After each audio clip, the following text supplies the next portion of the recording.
Makara. So now the sun is moving from the Tropic of Capricorn towards the Tropic of Cancer. And it's always a fixed date because it has something to do with the sun. This is the only date which is fixed in Indian calendar because they have to deal with the sun. But this time I don't know why, what has happened that they have put it on the 15th of this month. It's always the 14th. Now, today they are changing. I must say that the seasons are going to be changed. We've got 6 months when this sun moves towards the southern hemisphere and makes it warm. And when it comes to the northern hemisphere from tomorrow. So today is the last day, which we say that is the day which is the coldest day, according to Indian understanding. After this, the heat will start growing, and we can do anything that is auspicious, any auspicious things can be done after this puja is over during the summertime.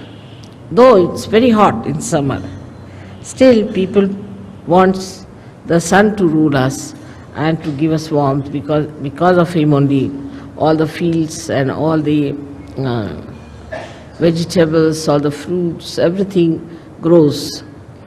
And that's why when the 6 months the sun is not here, we call it as Sankrant, meaning a calamity in a way. That is when, of course, in the European countries or say in England, America, it is a calamity at that time when the sun is not there.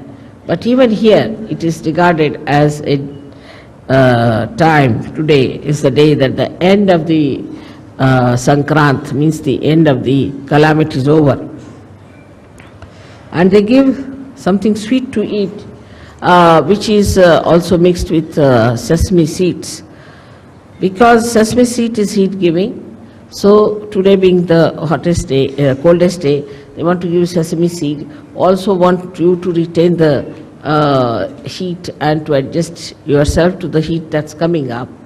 This is all thought of in a way, in a very gross level, on a very gross level, that we should keep the people warm enough. Also it is said that the warmth of love should be expressed at this time for people because it's the coldest day. So they say that we give you this special thing for you to say something sweet, that is god god bola, means you say something sweet to us.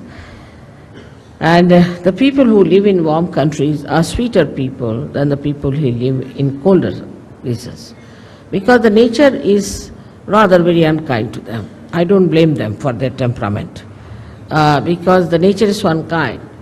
In India you can live anywhere. You can live under a tree, you can live in a forest, anywhere you can live quite happily, as long as there is water to drink and water to bathe. And there's not such a problem as we have to face in the other parts of the world, where if you have to go out of the house, you take about 15-20 minutes to dress yourself up.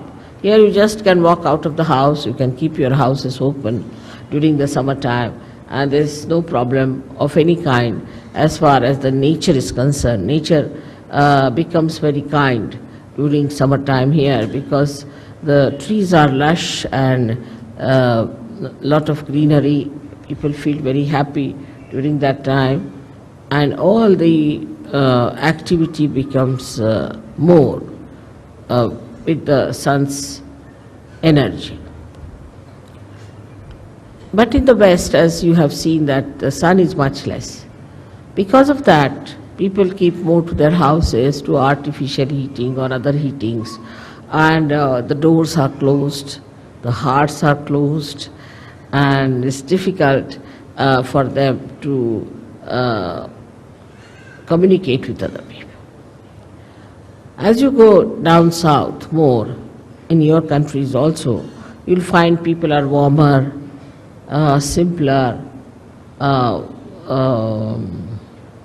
very hospitable.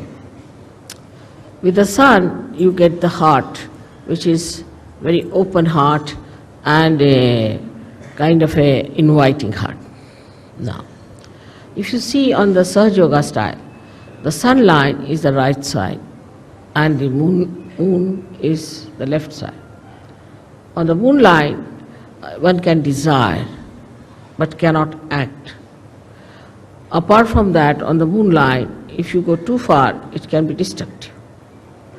Because if you sit in the house doing nothing, and also these days there's unemployment, say for example, no work, then you start thinking too much. And this thinking is just a desire, energy working out, no action. And without